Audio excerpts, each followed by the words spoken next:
আমার রান্নাঘরে সবাইকে স্বাগত। আজকে আমি খুব সাধারণ উপকরণ দিয়ে একঘেয়ে পেঁয়াজ রসুনের ডিমের কারি না বানিয়ে আমি আজকে রান্না করব ডিমের ঝাল। আমরা ট্যাংরা মাছের ঝাল, পার্শে মাছের ঝাল, তেলাপিয়া মাছের ঝাল আমরা খাই, কিন্তু আজকে আমরা খাবো ডিমের ঝাল। একই উপকরণে, মাছের ঝালে যে উপকরণ, একই উপকরণে আমরা আজকে ডিমের ঝাল খাবো। কড়াইতে আমি প্রথমে পরিমাণ মতো সর্ষের তেল দিয়ে নিয়েছি। এই রান্নাটা সর্ষের তেলেই জমবে ভালো। তেলটা একটু কমিয়ে নিই, দাঁড়া, তেলটা দেখা যাচ্ছে তো। তিন টেবিল চামচ তেল দিয়ে নিয়েছি।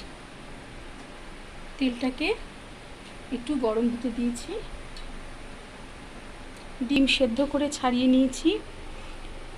ডিমের ঝাল করতে লাগছে সর্ষে, হলুদ গুঁড়ো, লঙ্কার গুঁড়ো, পেঁয়াজ কুচি, নুন, একটা চিনি দিলেও হয়, না দিলেও হয়, আর লাগছে কাঁচা লঙ্কা,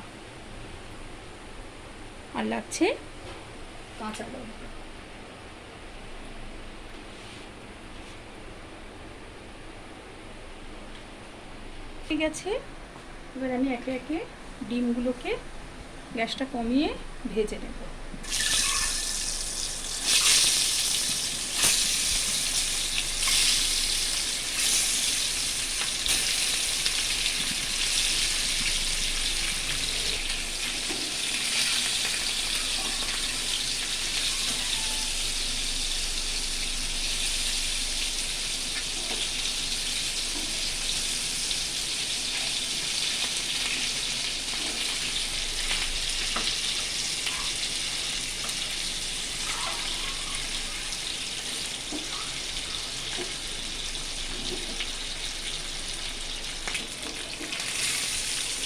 একটা ডিম কেটে গেছে।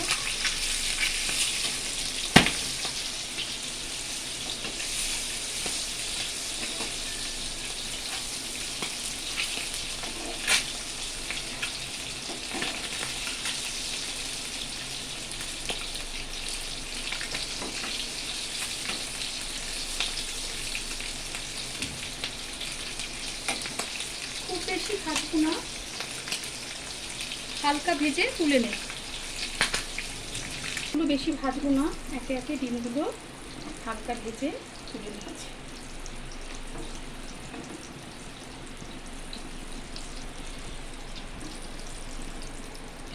আমার মা ডিমগুলো যেহেতু ছুলেছে তো ফাটিয়ে ফেলেছে, ডিমগুলো ঠিকমতো ছুলতে পারেনি। এর মধ্যে দিয়ে দিচ্ছি পেঁয়াজ কুচি।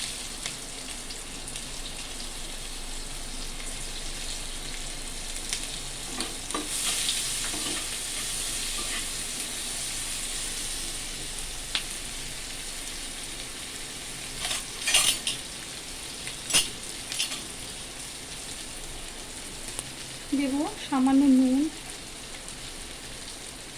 আমি স্বাদ অনুযায়ী নুনটাই দিয়ে দেব।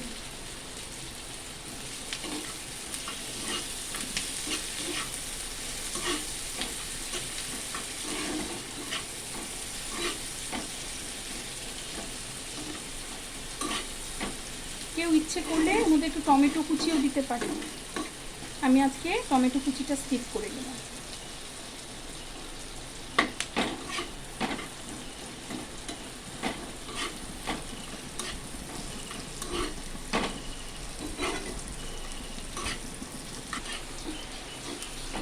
পেঁয়াজের মধ্যে ব্রাউন কালারটা ধরে গেছে।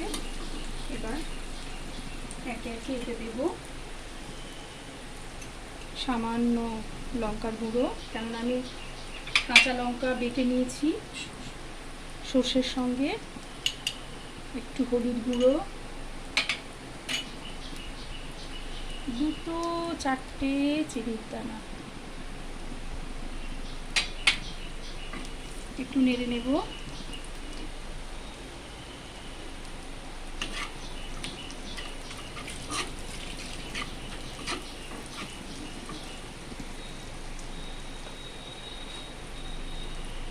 আমি কিন্তু ঠিক একইভাবে আমি পোস্ত দিয়েও কিন্তু ডিমের কারি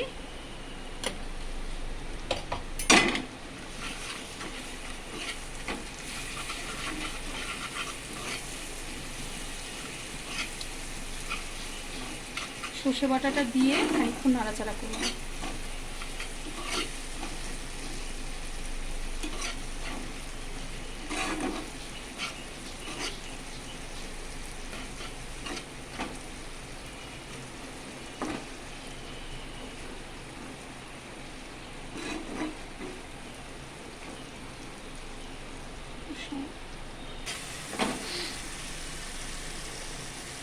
একটু জলের ছিটে দিলাম।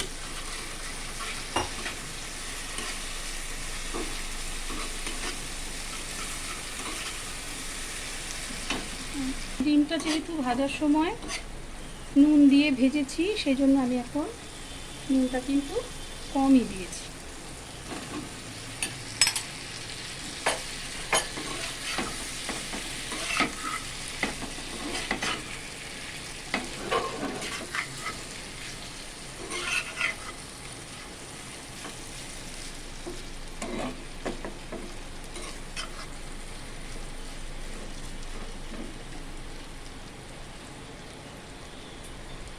এবার আমি অল্প জল দিয়ে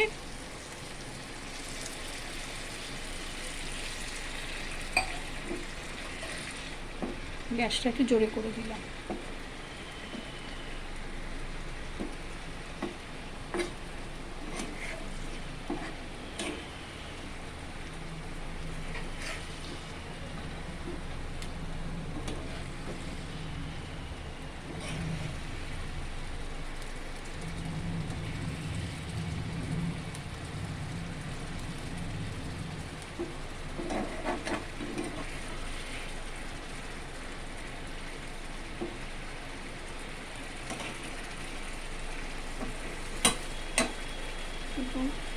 লঙ্কা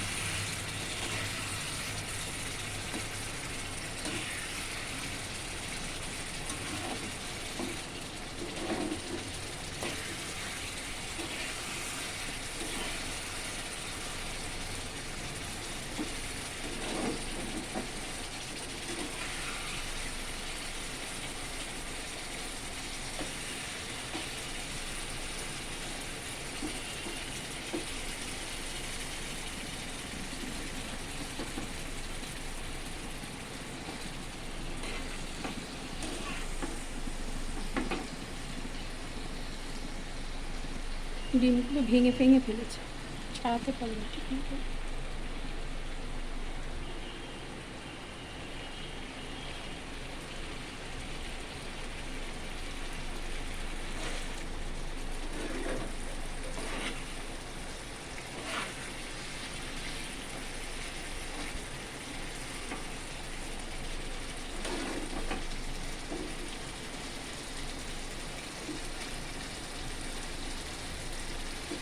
আমার ডিমের ঝাল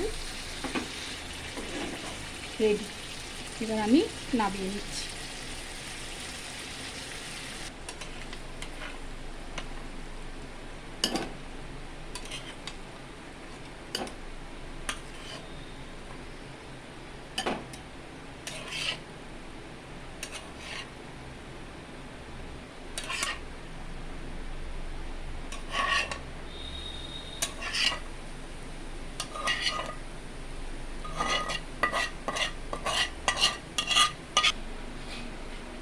খেয়ে জানাবেন কেমন লাগলো এই ডিমের ঝাল।